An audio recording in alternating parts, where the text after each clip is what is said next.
college hoops. I want to start with the ladies and then get to the guys. Over the past 5 years, as I'd say,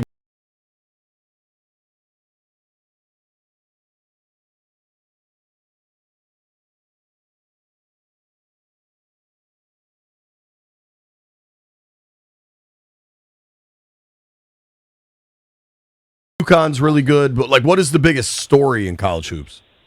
I think the biggest story is that we kind of had parity in college basketball for the last, handful of years. We've had teams that, we kind of knew who was going to go to the Final Four, but we didn't necessarily know who was going to win the national title.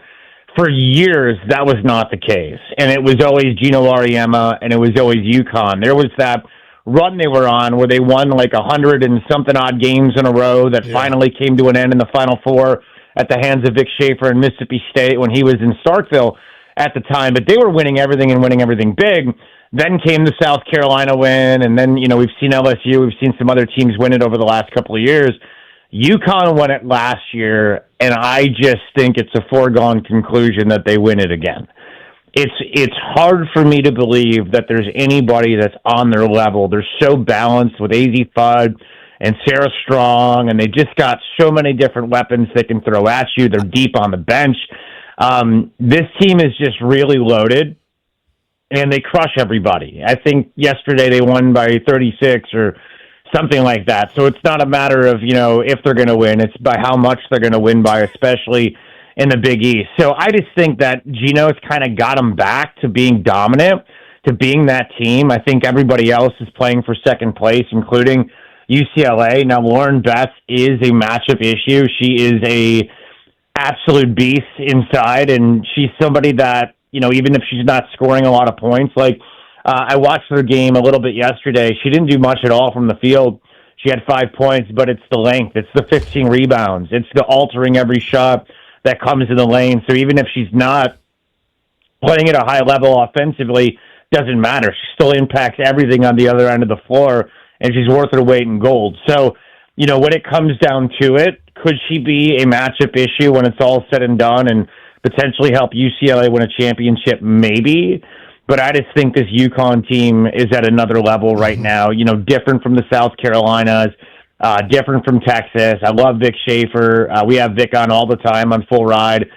He glows about Madison Booker, and rightfully so. And Maddie had 21 points yesterday in a road win against Alabama. But, for me, it's just I think this UConn team is above and beyond. AZ Fudd is a D.C. girl, went to St. John's. Yep. The other question I wanted to ask you on the women's side of things are the Terps. Brenda Frese knows what she's doing in March. They're probably a 3 or 4 seed, maybe? What do you think? Could Maryland get hot and get to a Final Four? Yeah, and they need, the thing about it, they could. Would I bet on it? No. Would I think Sweet 16 is probably a more appropriate expectation? Probably so. Brenda's been doing this for a long time. Yes. Brenda's had success. Brenda's won national championships. Brenda is, if you look at where women's basketball is today, she's a big part of the growth. She really has been one of those lifers that has breathed a lot of life into the game, and certainly has done great things for that program. And, with the movement into the Big Ten, they really haven't flinched very much. They've been hot up until they ran into a really good Michigan team, and give Michigan a lot of credit. That is a women's basketball program that they've invested in. I mean, that they were kind of they were just existing for a long time, and they've put together a nice little program with some good talent, and Maryland just kind of ran in to a little bit of a buzzsaw, which to me kind of goes to show you against some of those better talented teams, it could be a little too much when it's all said and done once you get past the Sweet 16, just because there can be such a matchup issue when it comes to length and depth. But I think they put themselves in a good position with the way they finished off the last 2.5 weeks into the season to definitely improve their seeding. That's a team that has the ability to put the ball in the basket. They're pretty good on the offensive end. So, I think Elite Eight may be the ceiling there, but certainly Brenda Frese is a coach that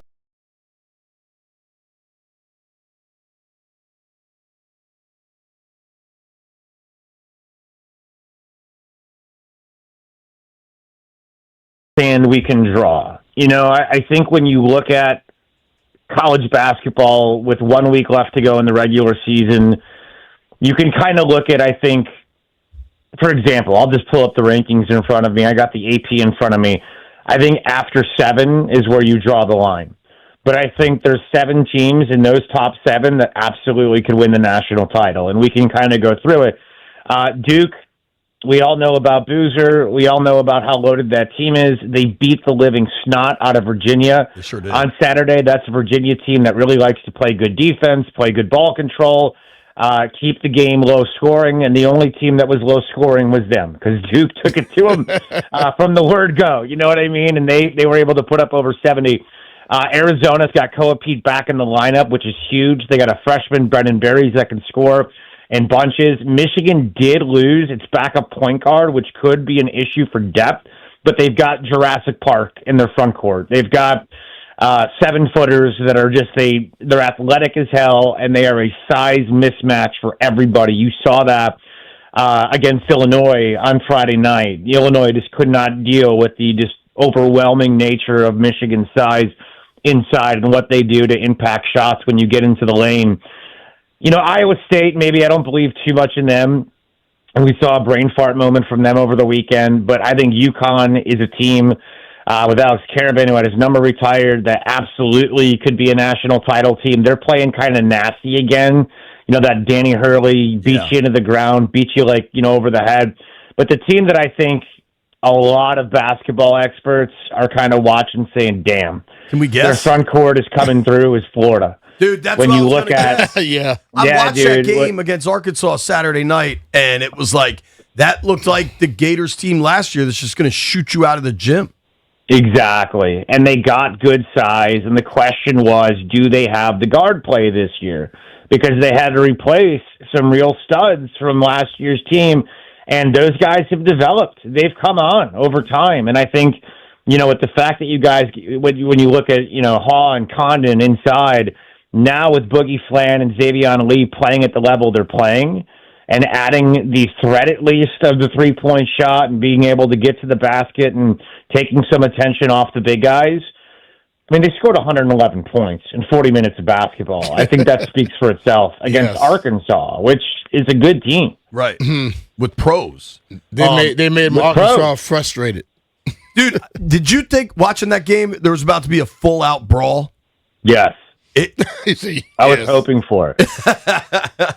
It was wild watching it because you could see Calipari's just beyond frustrated. Golden is pissed because Arkansas is playing legit dirty, and it just felt like something big was about to happen. The refs did, I think, a pretty good job of keeping that under control.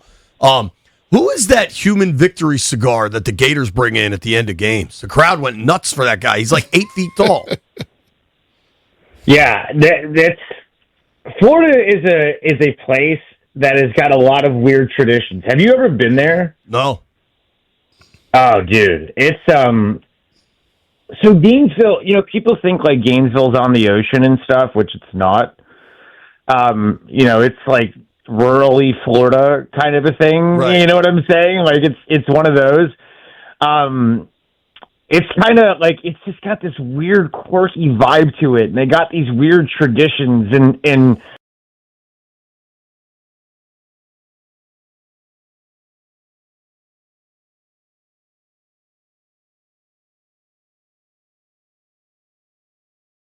Yeah, he is enormous, though, isn't he? Like he is the size of a building. Wow. And but that's just like what Florida does, man. Oliver like they have this. He's 7'9". 7'9". Have you ever looked up 2 bits? Okay, 2 bits, dude. You got to look up, like, that will give you an idea of how kind of bizarre the Florida, the Florida. You said Tubis? 2 bits, man. Their football program. But it's just kind of wild. And, of course, they've got, like, Barnum and Bailey's. I mean, the kid is literally, how is 7'9" real? I don't know. You know dude. what I'm saying? Yeah. But it looks like it's the, like you paid money to see P.T. Barnum and his sideshow of freaks. Here comes the 7'9" guy at the end of the game that everybody goes nuts for. It's just absolutely It's a weird spot, dude. It's the home of 2 bits, so just understand that. I will look for it. Yeah. Talking with Chris Childers here from SiriusXM. As you go, I think, the top 5-8 teams, like you mentioned, all look loaded. In that next tier, though, like could Bama get to a Final Four? Could Houston get back there? I mean, some of those, like Nebraska, as much excitement as there is about them, like I don't think they've ever won an NCAA tourney game. Nebraska would be a great story. Houston absolutely could get back there, and they got an absolute dog. Everybody's talking about this NBA draft and the freshmen and how deep it is. And if you just want a guy with the game on the line that finds a way to win, it's Kingston Flemings.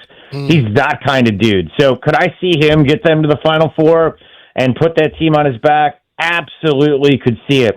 That's a really good defensive team with a dog. And I think when you put that together, that equals a team that's going to have a chance to go far in the NCAA tournament. That next tier, like Illinois, is a team that, they've looked a little wonky the last week, but that Wagler kid, they beat a lot of top 10 teams on the road.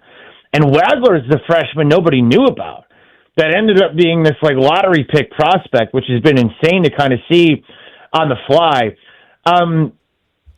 As far as teams like Texas Tech, I don't know what to do with them. JT Toppin's been out. He's out for the year with an ACL injury, but they just went to Iowa State and won. That's a top 5 Iowa State team. They don't lose at Hilton Coliseum, and they did it without Toppin, and they've won 3 in a row without Toppin. How is that possible when Toppin was their glue? He was their everything. So, Grant McCaslin potentially has a team that can make a run. Alabama, their interior depth is the reason why they brought in Charles Bediako. That's the NBA. So dude? if there's what's that? That's the NBA guy. That's the NBA. That's the G League guy. Yeah. So they don't necessarily have good depth on the interior, which could hurt them, especially if there's foul trouble in the NCAA tournament. But with the way they've been shooting the basketball, and LeBaron Philon, if you saw the game against Tennessee, he's got that dog in him. He's got that killer in him. And I think this team right now has kind of, so much of the conversation this year has been about Charles Bediako and the G League. And meanwhile, over the last 3 weeks, they've kind of rounded into the second best team in the SEC, sort of out of nowhere, when all the talk was about Bediako and the lack of interior depth. So I'll say this, if they shoot the way they're shooting, absolutely, because that's how they did it a couple of years ago.